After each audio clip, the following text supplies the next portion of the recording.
stop slipping, and stop cutting your socks. We have 15 different color options between 3 grip socks and 2 sleeve types. Something for everybody at a price that just makes sense. Available now at puregripsocks.com. As of late, Adidas really seems to be a brand that's all about giving the people what they want. And inside this box is yet another example of exactly that. Sort of. Ladies and gentlemen, say hello to the pair of football boots that we've been screaming for the better part of a year now, the AG variant of the Predator 25 Elite FT, that coveted fold-over flap tongue held down by an elastic strap, now in combination with an AG-specific sole plate and stud pattern for the same $280 as the FG model. Sounds amazing, right? Well, that's because it is more or less exactly what we've been asking for, but I'd be lying to you if I didn't say that there are certain differences with the AG variation that might be a deal breaker for you when compared to the FG model. And we're going to talk about exactly what those things are as we break down all the details of the AG Predator 25 Elite FT, compare them to the FG model, and ultimately conclude whether or not this is genuinely the boots that we've been asking for. So if you're interested in learning more, including how they fit and feel on feet, please stick around and watch the entire review. And if you are interested in a pair for yourself, you can pick them up below their normal retail price by way of some exclusive SR4U coupon codes via the first link down below. And as always, if you guys enjoy the unsponsored, brutally honest opinions on this channel, don't forget to drop a like on the video and make sure you're subscribed if you haven't already so you don't miss out on my reviews of all the latest football boots of 2025. So first things first, while there are quite a few differences when compared to the FG model, there is one difference in particular that for a lot of people might be an absolute deal breaker when it comes to the AG Predator, and that is the fact that these are much more narrow through the forefoot and toe box area. Where it's kind of a tricky thing to see on camera, but this is the FG model and this is the AG model, but I think you can actually see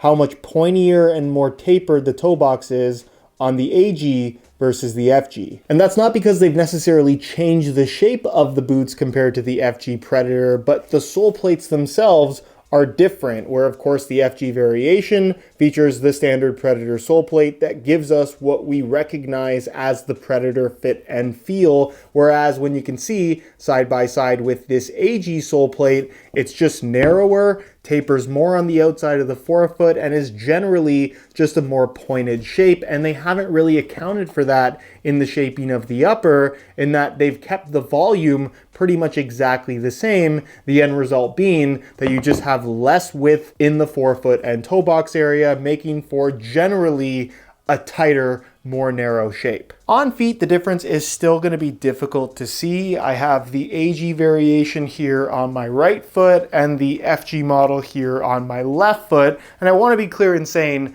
that the difference isn't so big where I think the AG model is going to be simply too narrow for the vast majority, but certainly through the forefoot and toe box area, especially along the outside, my pinky toe and the toe next to that definitely feel more cramped because of the more pointed shape. If anything, the shaping reminds me a little bit of what you have in the Nike Phantom series in the toe box area in particular, where it's just a little bit tighter than I would like it to be. However, unlike the Phantoms, this Hybrid Touch 2.0 material just has a little bit more structure to it and isn't necessarily prone to stretching a ton. So because of that, you have a little bit more of that squeeze your foot sensation through the toe box area on the AG model than you do on the FG version, which for me is just less comfortable. Where other than the toe box and kind of the front area of the forefoot, the shaping of the AG and FG Predator is pretty much the same. The midfoot's the same, the heel area is the same, the lockdown is fantastic, and once you get used to the fit and feel, again, if you can get along with the narrower shaping through the toe box area, the boots as a whole are pretty comfortable. It's just a matter of whether or not you can afford to lose that little bit of extra width towards the front of the foot. Aside from the width, the sole plates themselves, despite being different, do end up feeling pretty similar to each other. I also like the fact that the AG variation does maintain the external heel counter, just as you get on the FG model. And then when it comes to sizing, again, the toe box is more narrow, which I think a lot of people will automatically just try to go up in size to accommodate for the loss in width. I don't personally recommend ever doing that in a pair of football boots, because if they don't fit you properly in length, the shape is just probably not ideal for your foot type. So I'm still wearing these in my usual size 9.5 US, and the fit and the length is perfect. The difference here is that they're just more narrow and more tapered towards the tip of the toe. Not ideal for me personally, but that might just be your cup of tea. It's certainly something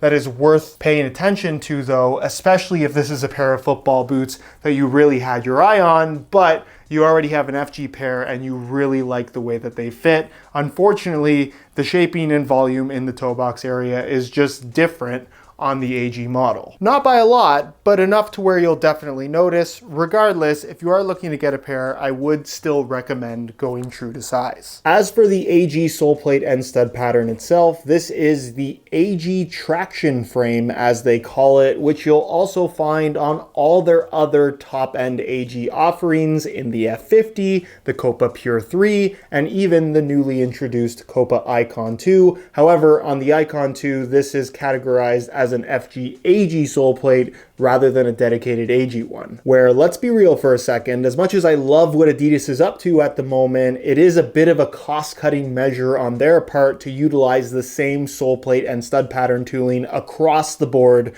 for their AG options. And of course, because of this, you do end up with situations like we have here, where the shape of the AG version of the Predator 25 Elite FT is just different than the FG model, not a situation that you typically want to run into. It's also worth noting that from a cost perspective, you're getting the exact same sole plate and stud pattern on a $280 football boot as you are on a $180 football boot. In other words, and like I say all the time, the prices are all made up. As for the feel and performance of the AG traction frame though, it's pretty much just a variation of the Adidas Sprint frame design that we've seen from them so many different times since it was first introduced all the way back in 2010. It has a relatively solid but also lightweight feel underfoot that honestly isn't dissimilar to the sole plate that you find on the FG model. So in that regard, it does remain relatively consistent. I like the fact that it does also include an external heel counter, so that does carry over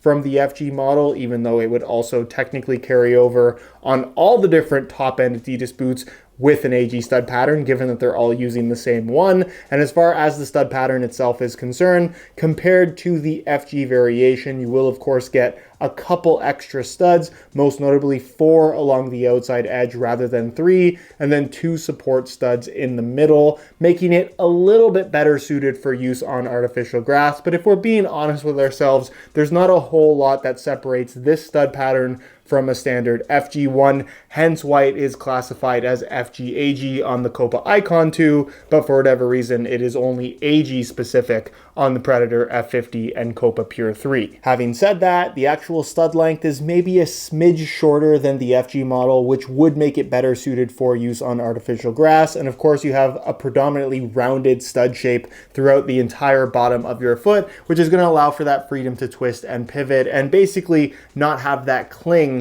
to an artificial playing surface, which is typically what you don't want to have for the sake of increasing your risk of injury. If you have too much grip on artificial grass, it's just not the safest thing in the world. Not that plenty of people don't wear FG boots on artificial grass and never have any issues, but if you are regularly playing on any type of artificial playing surface, I would very strongly recommend an AG stud pattern. Not to mention that if you're paying $280 for a pair of football boots, you probably want them to last. So in the event that something does go wrong, if you're wearing an FG pair of football boots on artificial grass and something breaks prematurely, it is very likely that Adidas, or any brand for that matter, will not honor a warranty claim because they've been used on a playing surface they were not intended for. That is not an issue that you'll run into with the AG variation of this boot or any other one for that matter. And the fact that you can also get away with using this on firm natural grass and still have really good traction and general performance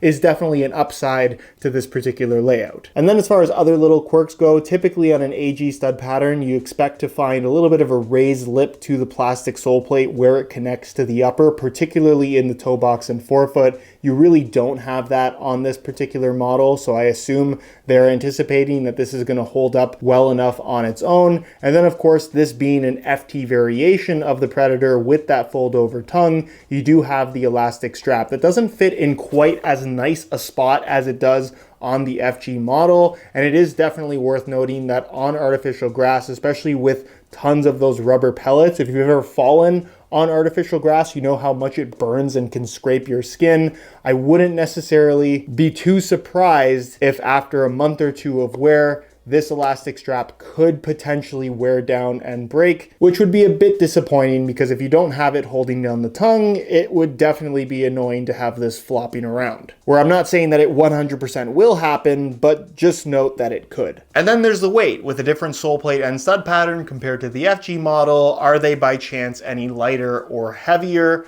Both in the same size 9.5 US. We're going to find out using this scale in real time, starting off with the FG model, where you can see that they weigh in at a lightweight 7.55 ounces, the equivalent of 214 grams. Remember those numbers, change the scale back to ounces, and we'll throw on the AG variation, and you can see that they weigh in at 7.15 ounces, the equivalent of 203 grams, making the AG version 11 grams lighter than the FG model. Not a hugely noticeable amount of weight, but not necessarily insignificant either, where I suppose if you were looking for a slightly lighter variation of the top-end Predator with the tongue, and you also happen to want a slightly narrower fit and shape, I suppose there is a huge upside to the AG version of the Pred. As for the materials used and physical construction of the upper, all of that remains identical to the FG model, where it's a Hybrid Touch 2.0 synthetic material that's definitely on the thinner side compared to what I think a lot of people might be expecting, but still one that feels really good on feet. You of course get that fold over flap tongue, and of course the strike skin rubber elements flowing through the inside and striking area of the foot, providing that extra bite and grip on the ball when passing, receiving a ball, and particularly when shooting,